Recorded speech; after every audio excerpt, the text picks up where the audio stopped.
Hello, my name's Evan McNally. I got to sit down with Diego Zarate, talk to him about his career at Virginia Tech. He's a long distance runner on the track and field team, and he's just battled through so many injuries, Achilles tendonitis, a tear in his abdomen that required surgery, broke his pelvis in two places, just to name a few. And he's persevered through all of that for the love of running. It's really an incredible story, and I hope you guys enjoy the interview.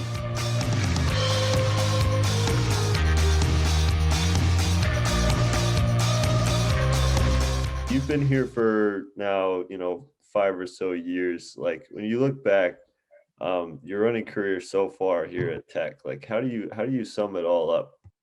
I guess it sums up to, just like a big thing of patience, honestly, with me is, as you know, I've been injured here and there. I've gone through tough situations, like pretty much anything under the sun that you could have experienced. That would have been like a hard thing to get through, like an obstacle. I've gone through it, and I think that I've really been taught that it doesn't matter if you're the fastest person out there, you have some crazy genetics or whatever. It's just pretty much just patience and doing it every single day, waking up doing the same thing.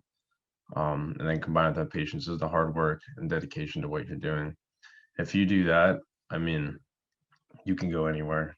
Yeah, it is true. Like the patience is important. I think you see that with a lot of student athletes that get injured like over and over, or they'll recover and then they'll get injured, 2 weeks later again. And it's like for you, was there one that was really, really tough to get through versus all the others, or one that just mentally really got to you? I'd say probably the year one. I That's when I had torn my some abdominal lining, something, and then I got that sports hernia. So like my intestines were coming out a little bit, and I didn't know. And I've been feeling that pain for like 6 months from January all the way until like past May. And I remember we'd be training, and they just kept me on some like strong painkillers that helped like numb the pain. Because I don't think anyone really knew what it was, and we hadn't really tested it. But even on the painkillers, which were like 12 ibuprofens a day, um, I would like cough at the end of a long run or something, and it'd be like, oh God, like I'm so much pain. And then they're telling me I'm sore. So I kind of got that in my mind. I guess I'm sore, or guess I need to do some more rehab exercises. Um, then when I got off of it in the summer, when I finally finished racing, I stopped the medicine and then I took like 2 weeks off. And then I remember I was in Pittsburgh visiting my older sister, and I tried to do like a 10-minute run.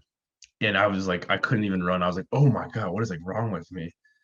And I was in so much pain. I was like frustrated, so I called the trainers like, I cannot run. Like, there's something wrong with me. I need to be checked. I don't know what it is. Like, we have to get on this. The season's coming up.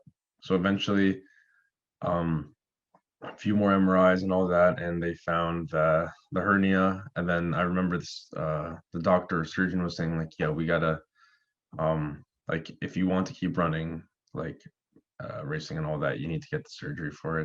And I was like, oh, thank God, yeah, let's do it. And he was just kind of like confused, like, why is this kid like so wanted to do surgery?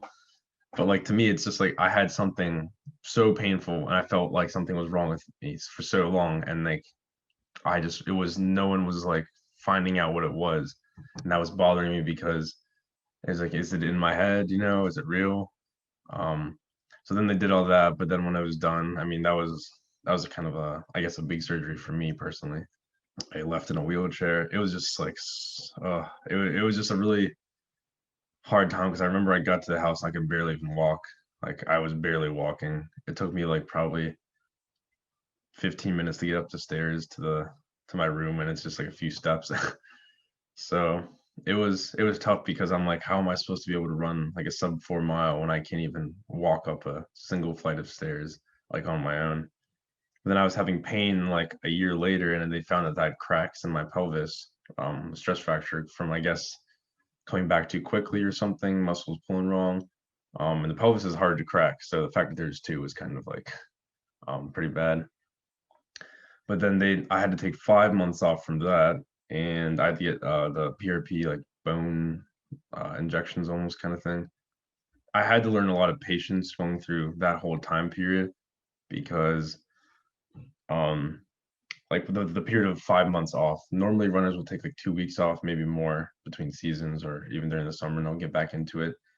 5 months off, you lose like a lot, like all your training you've been doing, your routine, like the capacity of like pushing when it's hard and during runs.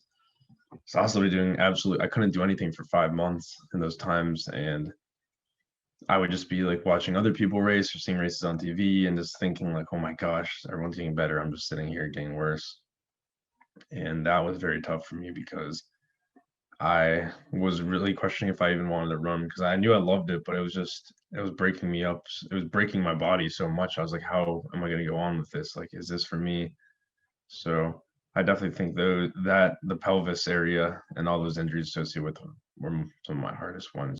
When you were feeling pain, like for example in your abdomen, to like take that time to like sit out and get better, and like you said, like you're sitting and watching people get better on the sidelines, like how hard was that for you to you know tell yourself, okay, I need to sit on the sideline and rest?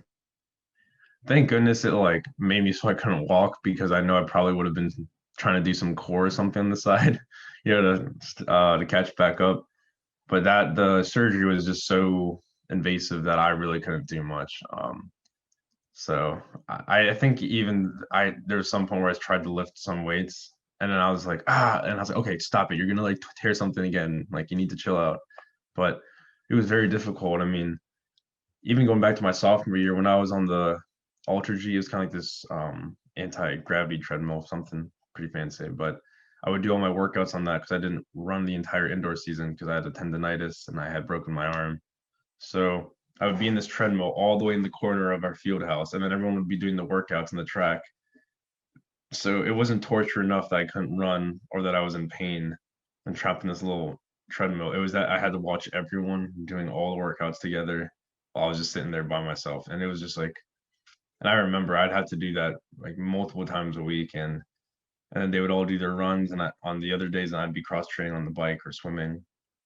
So I never even got to be with everyone, and that was pretty much torture because like that treadmill was literally in this like metal cage, so people couldn't get to it. So I literally felt like I was in a cage, like metaphorically and physically, that I was in this cage, and I had to watch everyone getting better every day. So, and that was a year before the surgery, so it kind of helped prepare me for that, but still, it was a burden on my mind to and I mean I'm not gonna lie, I mean I went through some bad stuff in during those time periods, like mentally wasn't doing well. Um but I mean I got through it and I'm here now. But it was a very, very tough time.